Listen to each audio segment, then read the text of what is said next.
અસ્સલામુઅલૈકુમ વિદ્યાર્થી મિત્રો. આપણે 2 દિવસ પહેલા પર્યાવરણમાં પહેલો પાઠ મજાની ઇન્દ્રિયો એ શીખતા હતા, બરાબર ને? આપણે શીખેલા કે જેવી રીતે આપણે નાક દ્વારા ગંધ લઈ શકીએ છીએ, અલગ અલગ પ્રકારની ખુશ્બુ લઈ શકીએ છીએ, એ જ રીતે હાથથી કામ કરી શકીએ છીએ, આંખો દ્વારા આપણે જોઈ શકીએ છીએ, કાન દ્વારા સાંભળી શકીએ છીએ વગેરે ચર્ચા થયેલી હતી. જેવી આપણી પાસે ઇન્દ્રિયો છે એ જ પ્રકારની પ્રાણીઓ પાસે પણ છે, એવું પણ શીખેલા હતા. આપણા કરતાં જે પ્રાણીઓ પાસે હોય છે ઇન્દ્રિયો એ કેવી હોય છે, વધારે ક્ષમતા ધરાવતી હોય છે. અમુક પ્રાણીઓ એવા હોય છે કે જે આપણા કરતાં ઘણું દૂરનું ખૂબ સારી રીતે જોઈ શકે છે. જેવી રીતે ગરુડ દાખલા તરીકે તો ઉપર ઉડતું હોય તો આપણે જે નીચે જમીન પર પડેલી વસ્તુ જોઈ શકીએ છીએ એ નજીકથી જોઈ શકીએ છીએ, જ્યારે આ ગરુડ જે છે એ 1-2 કિલોમીટર દૂરથી પણ એ વસ્તુને જોઈ શકે છે. કહેવાનો અર્થ કે આપણા કરતાં જે ગરુડની આંખની જોવાની ક્ષમતા છે એ વધારે છે. એટલે અમુક પ્રાણીઓ એવા હોય છે, અમુક પક્ષીઓ એવા હોય છે બેટા કે જેમની જોવાની સાંભળવાની ક્ષમતા આપણા કરતાં વધારે હોય છે. ત્યાર પછી મેં તમને જોયું કે તમે કદાચ રિસેસની અંદર લંચ કરવા બેઠા હોવ ને ઘણીવાર એવું બને કે કાગરો ઉપરથી ઉડતો ઉડતો આવતો હોય અને તમારા હાથમાંથી કે તમારા ડબ્બામાંથી રોટલી કે પૂરી જે હોય એ જૂટવીને જતું રહે છે. ઘણીવાર એવું બને છે, તમે સાંભળ્યું પણ હશે, તમે જોયું પણ હશે, કોઈકની સાથે થયું પણ હશે એવું, બરાબર ને? ત્યાર પછી આપણે ચર્ચા કરી કે પ્રાણીઓની જેવી રીતે જુદી જુદી ઇન્દ્રિયો હોય છે, તો મચ્છરની વાત કરી કે મચ્છર જે છે એ આપણી પાસે કેવી રીતે આવે. તમે બધા મચ્છરને જોયા જ હશે. તો વાત થઈ કે મચ્છરો પણ જે છે એ આપણું જે શરીર છે એ શરીરના સુગંધથી આપણને શોધી લે છે. ત્યાર પછી આપણું જે શરીરનું તાપમાન છે એ શરીરના તાપમાન પટ્ટી પર શોધી લે છે. ત્યાર પછી કૂતરાની વાત કરી કે કૂતરો જે હોય છે એની સૂંઘવાની ક્ષમતા ઘણી વધારે હોય છે. ચિત્ર સાથે હતું બેટા, આપણે જોઈ લઈએ ફરી.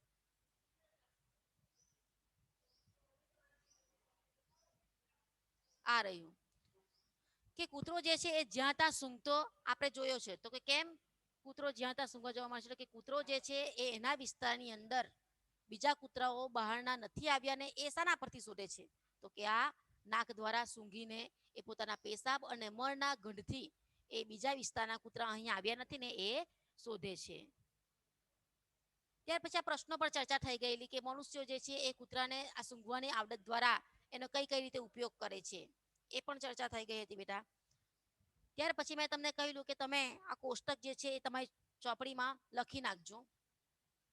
એવી જે 5 વસ્તુ કે જેને સુગંધ, જેની ગંધ જે છે એ તમને ગમતી હોય, અને એવી બીજી 5 વસ્તુ બાજુમાં કે જે તમને એની ગંધ ન ગમતો હોય. દાખલા તરીકે આપણે બધા જ ઉદાહરણો શીખેલા બેટા. કોઈકને ગુલાબજાંબુની સુગંધ ગમતી હોય, કોઈકને સરસ પકોડાની સુગંધ ગમતી હોય, કોઈકને ગુલાબના ફૂલની ગમતી હોય, કોઈકને મોગરાના ફૂલની ગમતી હોય, બરાબર ને?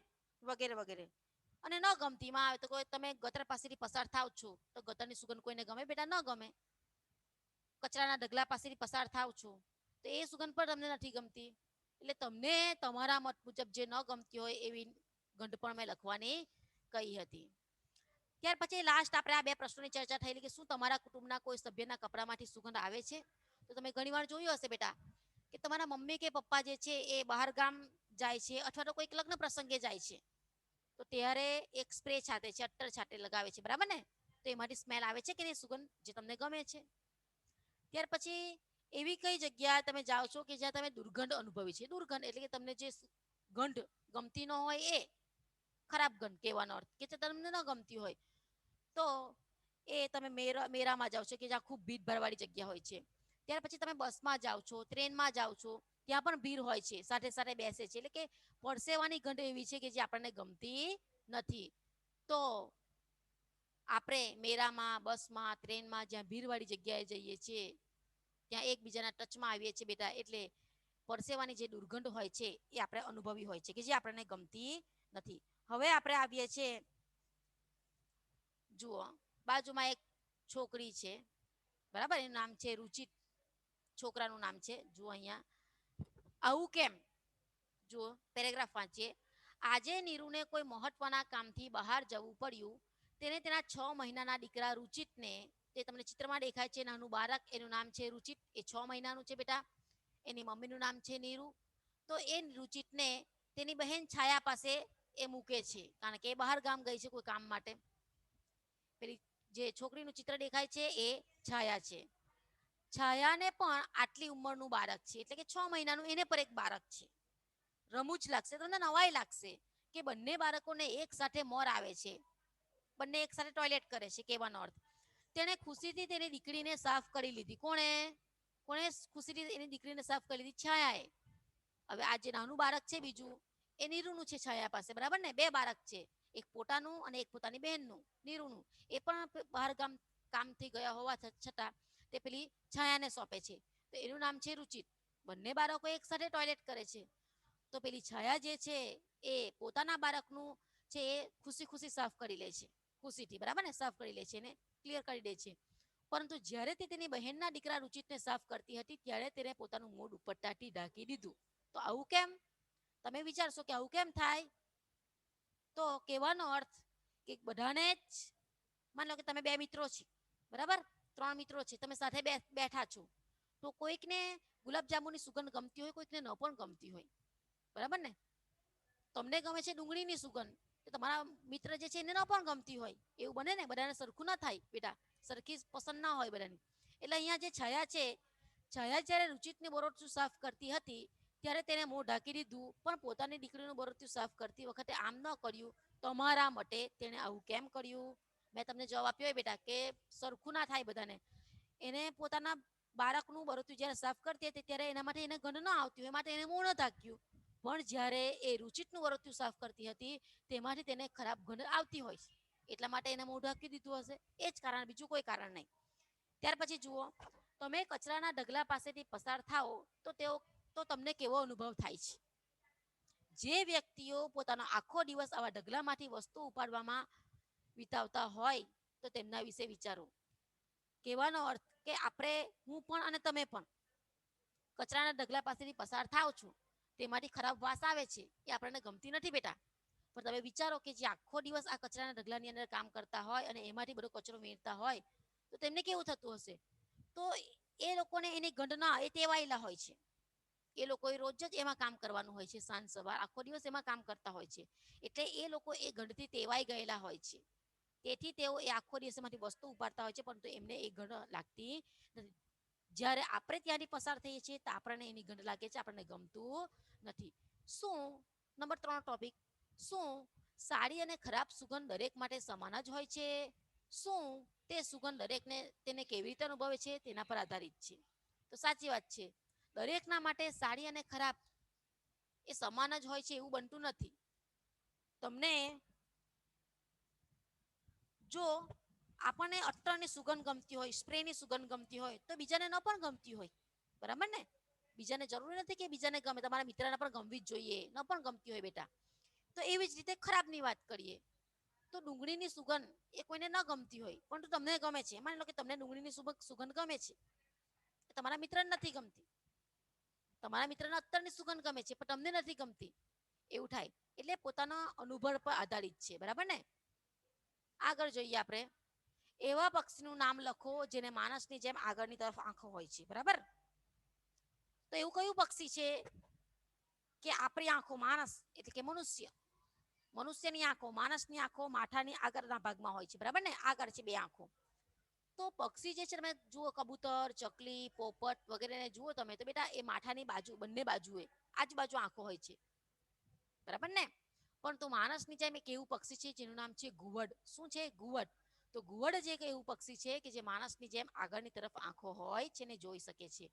એવા પક્ષીઓના નામ લખો જેને માથાની બાજુ પર આંખો હોય છે અને તેની આંખોનું કદ તેમના માથાના કદ કરતા કેવું છે.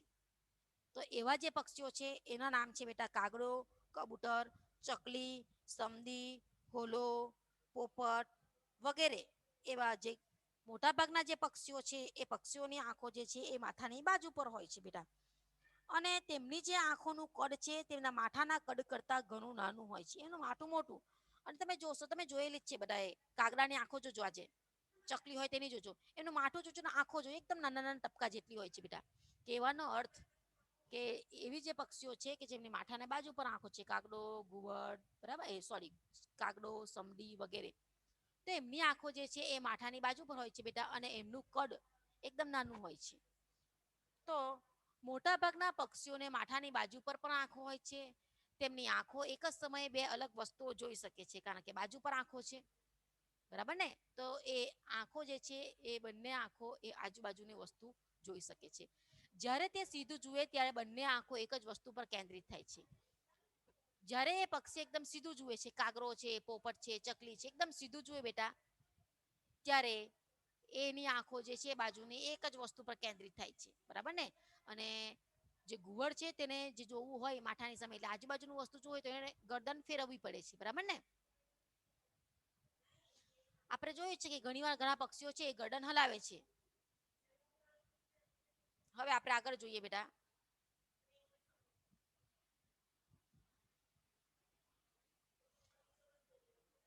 એક નાનો બોલ અથવા એક સિક્કો ઉછાળો અને પકડવાનો પ્રયત્ન કરો. તમે જાતે આ પ્રવૃત્તિ કરી જોજો. બરાબર છે? આ જ ક્રિયા બંને આંખો ખુલ્લું રાખીને કરવા પ્રયત્ન કરો. બંને આંખો ખુલ્લી રાખો અને સિક્કો ઉછાળો. તમે સમક્ષ છે, તમે તરત એને ઝીલી લેશો, પકડી લેશો. એક આંખ બંધ કરો અને પકડવાનો પ્રયત્ન કરો. તમે જાતે આ પ્રયત્ન કરજો કે તમે તમારો અનુભવ કેવો થાય છે. તે પકડવાનું ક્યારે સહેલું પડે છે. તમે જોશો તો તમે બંને આંખ ખુલ્લી રાખીને નજર સમક્ષ સિક્કો ઉછાળો, બોલ ઉછાળો નાનો, તો આરામથી પકડી શકશો બેટા. પરંતુ એક આંખ ખુલ્લી રાખીને એક આંખ બંધ કરીને તમે એક કરી જુઓ તો ઘણા વિદ્યાર્થી થઈ શકશે, કદાચ કોઈકને એવું હોય તો.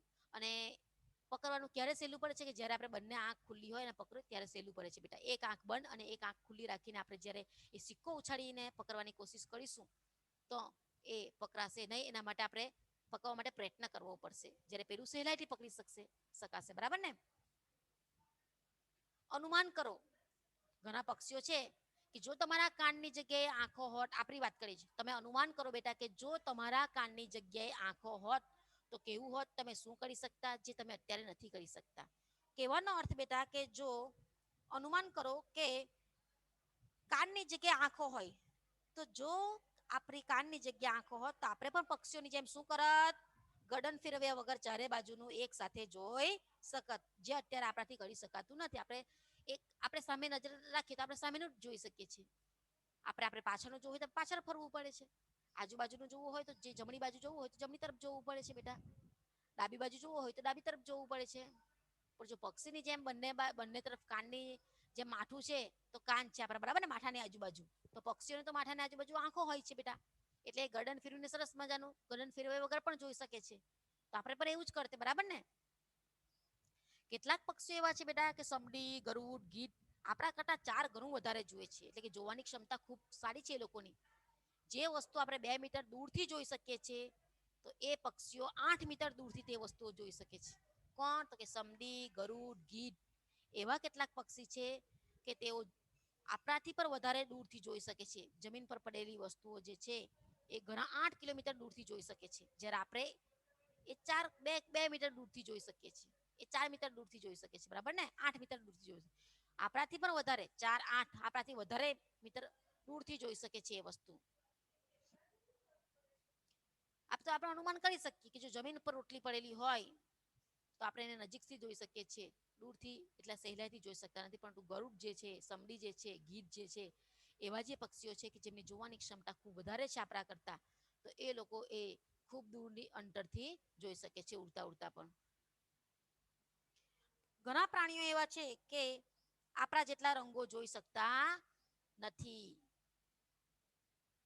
ઘણા પ્રાણીઓ એવા હોય છે કે જે દિવસ દરમિયાન જાગતા હોય છે તે થોડા રંગો જોઈ શકે છે, અને જે ફક્ત પ્રાણીઓ રાત્રે જ જાગે છે તેઓ ફક્ત અને ફક્ત જે તે વસ્તુ કાળા અને સફેદ રંગમાં જ જોઈ શકે છે. અને ઘણા પક્ષીઓ દિવસ દરમિયાન જાગે છે એ લોકો ઘણા બધા રંગ જોઈ શકે છે. બરાબર ને? હવે જુઓ, ઘણા બધા પક્ષીઓ હોય છે, તમે ધોરણ 4 માં શીખી ગયા બેટા, કે તેના નાના છિદ્રો હોય છે કાનના. એટલે આપણે પક્ષીઓના કાન જોઈ શકતા નથી, તેઓને સંભળાય તો છે. ચાલો 10 પ્રાણીઓના નામ લખો જેમના કાન જોઈ શકાય છે. પ્રાણીના નામ લખવાના છે બેટા. તમે જાતે લખશો, હું અત્યારે બોલું પણ છું. તમે એવા પ્રાણીઓને જાણતા જ છો બેટા કે જેમના કાન તમે જોયા છે. ચિત્રમાં હાથીનું ચિત્ર આપ્યું છે બેટા, કે જેમના કાન તમે સરળતાથી જોઈ શકો છો. તો એ છે ઊંટ, હાથી, બરાબર ને?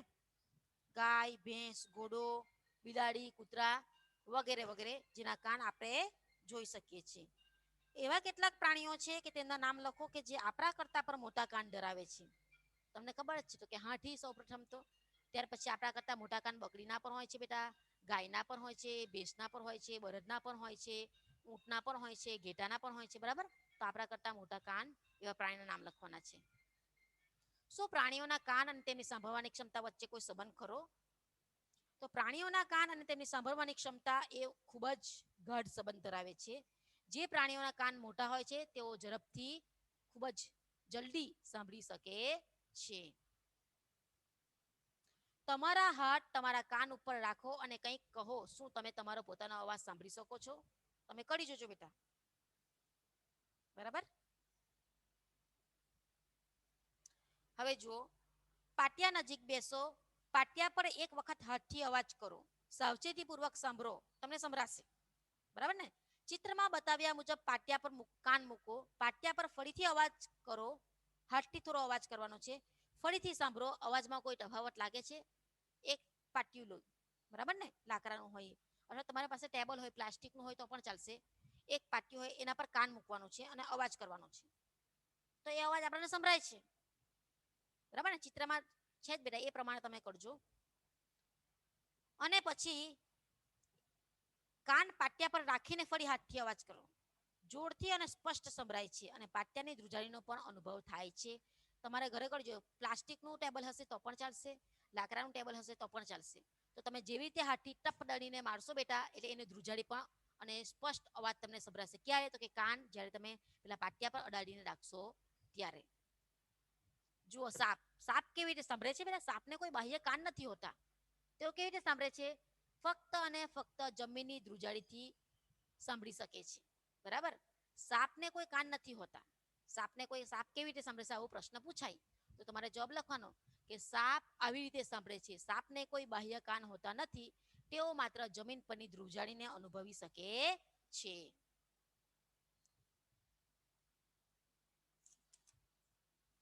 હવે જુઓ,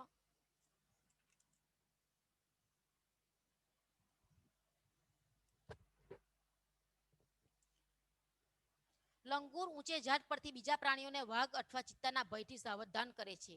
આ માટે તે ખાસ પ્રકારના ચેતવણી અને સંકેત આપે છે. જો અવાજ દ્વારા કોણ કોણ કયા કયા પ્રાણીઓ સંદેશો મોકલે છે, તમને ચિત્રમાં દેખાય છે લંગૂર. તો એ લંગૂર જે છે એ ઝાડ ઉપર ઊંચે ચડી જાય છે, જંગલમાં વાઘ અને ચિત્તાના ભયથી લોકોને ચેતવણી આપે છે, બરાબર ને, સાવધાન કરે છે. પક્ષીઓ પણ ભય વિશે ચેતવણી અને સંકેત આપી શકે છે. કેટલાક પક્ષીઓ ભય માટે અલગ અલગ પ્રકારના અવાજ કાઢતા હોય છે. ઉદાહરણ તરીકે, દુશ્મન આકાશમાંથી આવે તો જુદા પ્રકારની ચેતવણી કરીને, અને જો દુશ્મન જમીન પર હોય તો જુદા પ્રકારના ચેતવણી કરીને સંકેત આપે છે. માન લો કે ઉડતા ઉડતા જે પક્ષીઓના પ્રાણીઓના દુશ્મન હોય તો ઘણા પક્ષીઓ એવા હોય છે બેટા કે જે ઉપરથી ઉડતું ઉડતું આવ્યું હોય તો આકાશમાંથી આવે તો એ જુદા પ્રકારના સંકેતો કરે, એટલે અમુક અવાજથી સંકેત કરીને સાવધાન કરે છે પોતાના મિત્રોને, બરાબર ને. અભયારણ્યો અને રાષ્ટ્રીય ઉદ્યાનો હોય છે, જે કર્મચારીઓ, અધિકારીઓ વાઘ, સિંહ જેવા પ્રાણીઓને કઈ દિશામાં હશે તે પક્ષીઓના અવાજના સંકેત દ્વારા જાણી શકે છે. માછલીઓ પણ એવી હોય છે કે જે વિદ્યુત સંકેત દ્વારા ચેતવણી આપે છે. માછલીઓ કે શાના દ્વારા ચેતવણી આપે છે? વિદ્યુત સંકેત દ્વારા ચેતવણી આપે છે.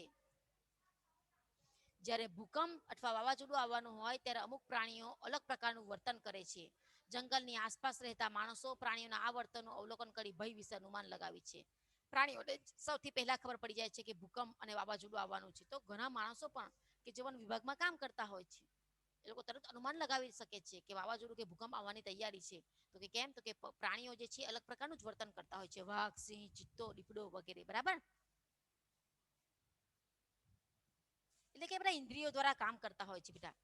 ડોલ્ફિન જે છે તમને ચિત્ર દેખાય છે, ડોલ્ફિન એક ખૂબ મોટી માછલી હોય છે. એ ડોલ્ફિન એક પ્રકારના સમાચાર આપવા માટે અલગ અલગ અવાજો કરે છે.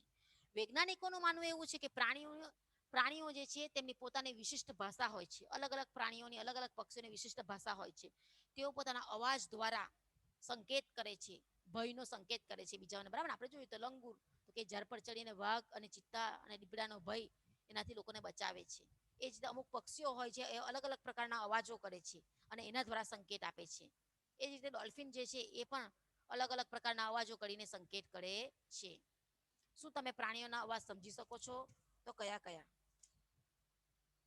તો આપણે જે છે કૂતરા બિલાડી જેવા અમુક પાલતુ પ્રાણીઓ જેવા હોય છે એવા અવાજ આપણે સમજી શકીએ છીએ કે આ જે કૂતરો છે ભૂકે છે તો કે ભાઈ કેમ ભૂકતો હશે, કેમ અવાજ કરતો હશે, તો કે ભાઈ કોઈ અજાણ્યું વ્યક્તિને જોઈને કરતો હશે. આપણા ઘરની અંદર, આપણા કમ્પાઉન્ડની અંદર કોઈક અલગ વ્યક્તિ જે છે, અમુક પ્રાણી જે છે એવું કે જે પ્રવેશી છે, આપણને ખબર પડી જાય છે.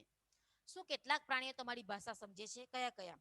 તો અમુક જે પાલતુ પ્રાણીઓ હોય બેટા, આપણે કે પોપટ, ઘણા બધાના ઘરે પોપટને પિંજરામાં પૂરવામાં આવે તો પોપટ જે છે એ તમારી ભાષા સમજી શકે છે, તમારી સાથે વાતો કરે છે. એ જ રીતે બિલાડી, કૂતરો જેવા પાલતુ પ્રાણીઓ જે છે એ આપણી ભાષા સમજી શકે છે.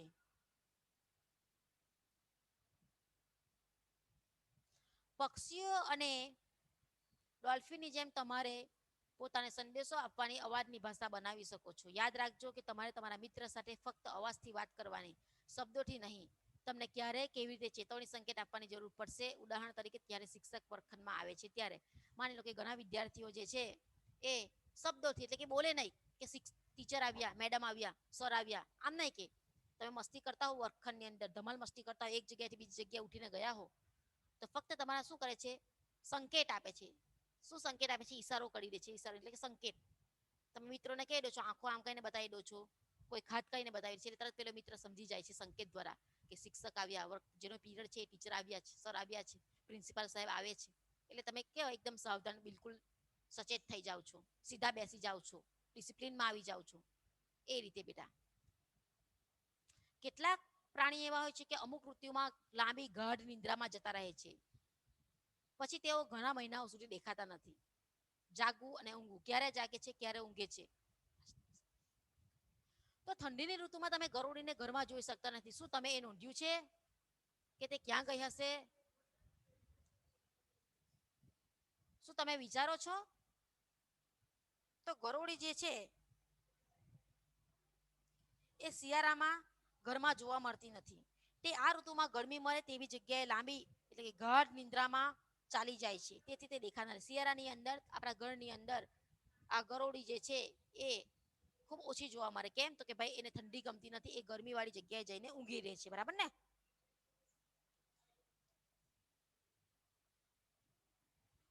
સ્લોથ જે છે એ જાગવાના 12 કલાક છે, સુવાના ઊંઘવાનો સમય 12 કલાક છે, અને જાગવાનો સમય 18 કલાક છે. બરાબર ને?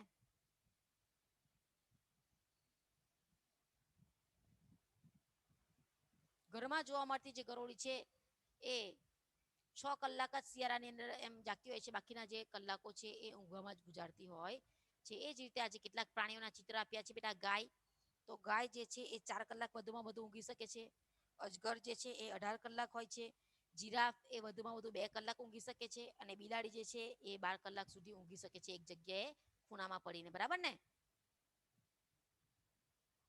વાઘ જે છે એ આપણા કરતા 6 ગણું વધારે જોઈ શકે છે. ક્યારે? રાત્રિના સમયે. આપણા કરતા રાત્રે જે છે એ 6 ગણું સારી રીતે જોઈ શકે છે. વાઘની વાત કરીએ તો વાઘ જે છે એની મૂછો ખૂબ જ સંવેદનશીલ હોય છે, અને હવામાં હલનચલન અને ધ્રુજારી અનુભવી શકે છે. તે વાઘને અંધારામાં આગળ વધવામાં અને ખોરાક શોધવામાં મદદ કરે છે. કોણ? મૂછો. વાઘની મૂછો જે છે એ ખૂબ જ સંવેદનશીલ છે. વાઘની સાંભળવાની ઇન્દ્રિય એટલી તીવ્ર છે કે તે પડદાના ખડખડાટનો અવાજ, પાંદડાના ખડખડાટનો અવાજ પણ ખૂબ સારી રીતે સાંભળી શકે છે. ચારે બાજુથી અવાજ સાંભળવા માટે એને મદદ કરે છે. બરાબર ને? વાઘ અલગ અલગ કાર્યો કરવા માટે અલગ અલગ અવાજ કરી શકે છે. જેમ કે જ્યારે તે ગુસ્સામાં હોય ત્યારે, અથવા વાઘણને બોલાવવા માટે ગર્જના કરે છે, અને ગુરકી પણ શકે છે. તેની ગર્જનાનો અવાજ 3 કિલોમીટર દૂર સુધી સાંભળી શકાય છે.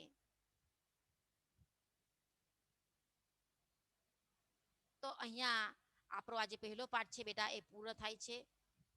ભાગ 1 મેં આગળ ચલાવ્યો છે, અને આ પાર્ટ 2 ની અંદર સરસ મજાની અલગ અલગ પ્રાણીઓની જોવાની ક્ષમતા, સાંભળવાની ક્ષમતા વગેરે આપણે જોયું છે. હવે આ પાઠનું જે સ્વાધ્યાય છે બેટા, ખરા ખોટા, ખાલી જગ્યા, જોડકા, વિકલ્પો, એક વાક્યના સવાલ જવાબ, એ તમારે તમારા સ્વાધ્યાય પોથીની અંદર સારા અક્ષરે લખીને મને 4 દિવસ પછી બતાવવાનું છે. ઠીક છે બેટા? એટલે બુધવારે હું તમારું આ પ્રથમ પાઠનું હોમવર્ક ચેક કરીશ.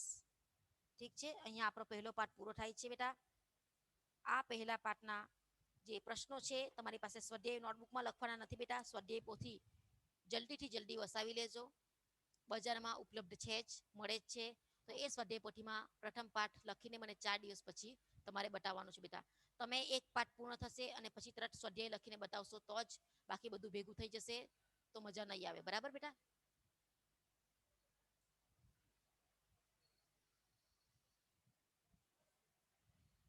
સર